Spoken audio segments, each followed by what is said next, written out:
ভারতীয় জনতা পার্টির সাথে কাজ করছে। আমাদের আঞ্চলিক পঞ্চায়েতের যারা সদস্যরা রয়েছেন তাদেরকে ভারতীয় জনতা পার্টি পদ্মফুল চিহ্নে ভোট দিয়ে জয়যুক্ত করবেন। আর আপনারা ইতিমধ্যে শুনেছেন যে ভারতীয় জনতা পার্টির ইতিমধ্যে পাতারকান্দি থেকে 2 জন জেলা পরিষদ জয়ী হয়েছে এবং আঞ্চলিক পঞ্চায়েত করিমগঞ্জ জেলার মধ্যে 22 জন জয়ী হয়েছে। তাই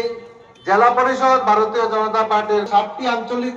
আছে, সেই আঞ্চলিক পঞ্চায়েতেও ভারতীয় জনতা পার্টির গঠন হবে। যে সেই লক্ষ্যে আপনারা আপনাদের মূল্যবান ভোট পদ্মফুল চিহ্নে ভোট দিয়ে আমাদের প্রার্থীদেরকে জয়ী করবেন, এই আবেদন জানিয়ে সকলকে ধন্যবাদ জানিয়ে বক্তব্য শেষ করছি। নমস্কার। বন্দে মাতরম। ভারত মাতা কি জয়। ধন্যবাদ কৃষ্ণ দাস মহাশয়কে। এখন আমি বক্তব্য রাখার জন্য অনুরোধ করছি সাতারা সিজিপির প্রাক্তন সভাপতি সম্মানিত ঋষিকেশ দাস মহোদয়কে।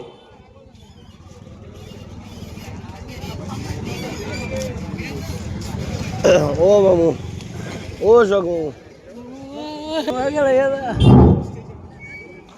সবাই আমাদের ভাগ্য বিধাতা। এই ভাগ্য বিধাতা গণের কাছে আমার অনুরোধ, আপনারা যেহেতু আমার সরকার আসামেও মাননীয় মুখ্যমন্ত্রী হিমন্ত বিশ্ব শর্মার নেতৃত্বে সেই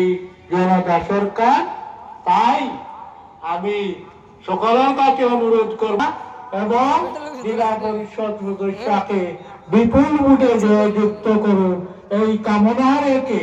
আমি সকলকে আমার আন্তরিক প্রীতি ও শুভেচ্ছা জানিয়ে আমার বক্তব্য এখানেই শেষ করছি। নমস্কার। ভারতীয় জনতা পার্টি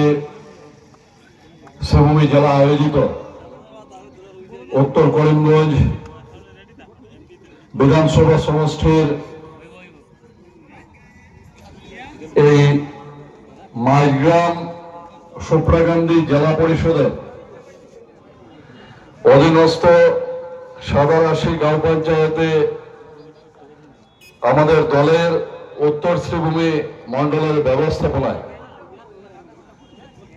এই বিধানসভা সমষ্টির আসন্ন পঞ্চায়েত নির্বাচনকে কেন্দ্র করে আয়োজিত প্রথম নির্বাচনী জনসভায় এখানে উপস্থিত হয়েছেন ভারতীয় জনতা পার্টির বরাক উপত্যকা তথা আসামের অন্যতম জ্যেষ্ঠ নেতা, আসাম সরকারের যশস্বী মন্ত্রী, অসামরিক সরবরাহ বিভাগ, খনিজ এবং আমাদের এই বরাক উপত্যকা উন্নয়ন বিভাগের দায়িত্ব যার উপরে ন্যস্ত করেছেন আমাদের শ্রদ্ধেয় মুখ্যমন্ত্রী ডক্টর হিমন্ত বিশ্ব শর্মা মহাশয়, আমাদের পার্শ্ববর্তী জেলার মন্ত্রী, দীর্ঘদিন যিনি সংগঠনের বিভিন্ন দায়িত্ব নির্বাহ করে লক্ষ্মীপুর বিধানসভা সমষ্টি থেকে বিধায়ক হয়ে আজকের দিনে মন্ত্রিসভার অন্যতম ক্যাবিনেট মন্ত্রী হিসেবে যিনি দায়িত্ব নির্বাহ করছেন মাননীয় শ্রীযুক্ত কৌশিক রায় মহাশয়, এখানে উপস্থিত আছেন প্রদেশ বিজেপির সম্মানীয় সম্পাদক, আমাদের এই জেলার ভারতীয় জনতা পার্টির প্রভারী হিসেবে যিনি দীর্ঘদিন থেকে দায়িত্ব নির্বাহ করছেন, আর ওনার বিশেষ পরিচয় সমগ্র বরাক তথা আসামে ভারতীয় জনতা পার্টির যাত্রা যে ব্যক্তির হাত ধরে শুরু হয়েছিল সেই শ্রদ্ধেয় কবীন্দ্র পুরকাস্ত মহাশয়ের সুযোগ্য পুত্র শ্রী কনক পুরকাস্ত মহাশয় আজকে এই মঞ্চে উপস্থিত আছেন।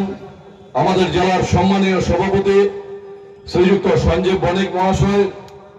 মন্ডল বিজেপির সম্মানীয় সভানেত্রী শ্রীমতী সুভদ্রা দাস মহাশয়া, এই মঞ্চে উপস্থিত আছেন জেলা বিজেপির উপসভাপতি শ্রী অশোক দত্ত মহাশয়, এই উত্তর করিমগঞ্জ বিধানসভা সমষ্টিতে যিনি বিগত বিধানসভা নির্বাচনে দলের প্রতীক চিহ্ন নিয়ে প্রতিদ্বন্দ্বিতা করেছেন, প্রতিযশা চিকিৎসক ডক্টর মানস দাস মহাশয়, পৌরসভার প্রাক্তন পৌরপতি আসাম প্রদেশ বিজেপির সম্মানীয় সদস্য শ্রী কৃষ্ণ দাস মহাশয়, শ্রীভূমি উন্নয়ন পর্ষদের অধ্যক্ষ শ্রী দেবব্রত সাহা মহাশয়, এখানে উপস্থিত ভারতীয় জনতা পার্টির অন্যান্য বরিষ্ঠ নেতৃত্ববর্গ, এই মঞ্চে উপস্থিত এই পঞ্চায়েত নির্বাচনে আমাদের যিনি জেলা পরিষদ প্রার্থী আছেন শ্রীমতী সাথী রায় করে, এই গ্রাম পঞ্চায়েত থেকে যিনি আঞ্চলিক সদস্য পদে প্রতিদ্বন্দ্বিতা করছেন, শ্রীমতী আঞ্চলিক পঞ্চায়েত সদস্য পদে যারা প্রতিদ্বন্দ্বিতা করছেন প্রার্থীগণ, সম্মুখে উপস্থিত নাগরিকগণ, উপস্থিত সাংবাদিক বন্ধুরা, আপনাদের সকলকে ভারতীয় জনতা পার্টির শ্রীভূমি জেলার পক্ষ থেকে শুভেচ্ছা, অভিনন্দন এবং কৃতজ্ঞতা জ্ঞাপন করছি। আর দলের সর্বস্তরের কার্যকর্তা বন্ধুদেরকে এই পঞ্চায়েত নির্বাচন উপলক্ষে নির্বাচনে অভিনন্দন জ্ঞাপন করছে। আজকের এই নির্বাচনী জনসভার মুখ্য বক্তা বা মুখ্য অতিথি হিসেবে যিনি আমাদের মধ্যে উপস্থিত হয়েছেন, ভারতীয় জনতা পার্টির একদম মোর্চা স্তর থেকে যিনি কাজ করে, মন্ডল স্তর থেকে কাজ করে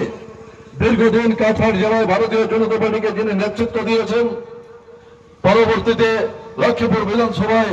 যিনি প্রতিদ্বন্দ্বিতা করে বিধায়ক হয়ে আজকের দিনে মাননীয় মুখ্যমন্ত্রী মহোদয় যার উপরে আসাম মন্ত্রিসভার বিভিন্ন গুরুত্বপূর্ণ বিভাগের দায়িত্ব অর্পণ করে পূর্ণ মন্ত্রী হিসেবে যাকে মর্যাদা প্রদান করেছেন, আমাদের অতি আপনজন বক্তব্য মাননীয় কৌশিকদা রাখবেন। তার আগে আমাদের প্রদেশ কমিটির সম্পাদক মাননীয় গণাধ্যায় বক্তব্য